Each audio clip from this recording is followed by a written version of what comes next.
There's a void that is naturally placed in you from birth that you have. So, on one hand, you can't really blame yourself for wanting something more. You guys with me?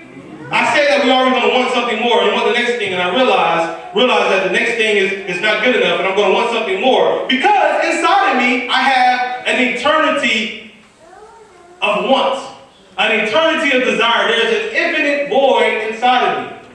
You guys with me? So let me show you something. I cut this out just like a few minutes ago. This is just something I want to do to be able to illustrate.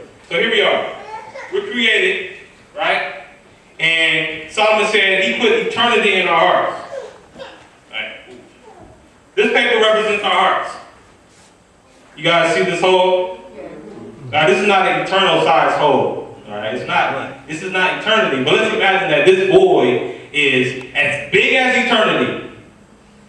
Right? This is the infinite void. Now, if I was born with this hole in my heart, this desire, this is something I want more. Right? And I try to fill it maybe with some new toys. Does that fill the void? No. Because toys isn't big enough to fill this hole, right? If I had this, maybe I just need to become a teenager so I can drive. And so I try to fill it with maybe just some sort of new responsibility and growth.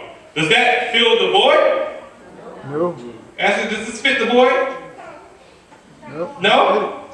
Alright. So what should I use? Should I use this? Can I fill it with this? No. Okay, alright.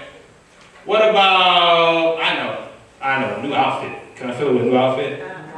No. Alright.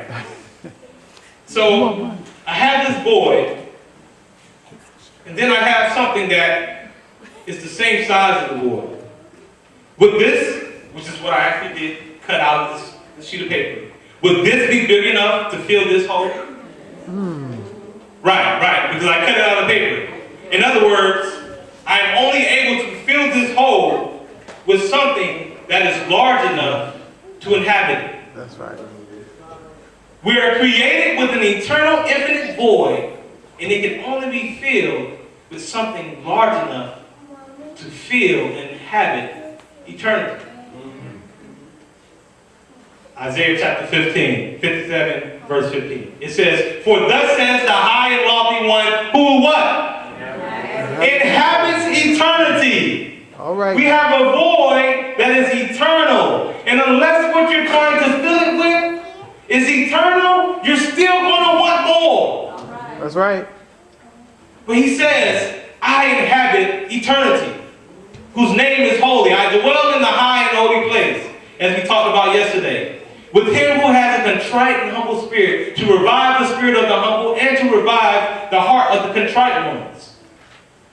The only thing that can make us whole is something that is as infinite to connect us with wholeness.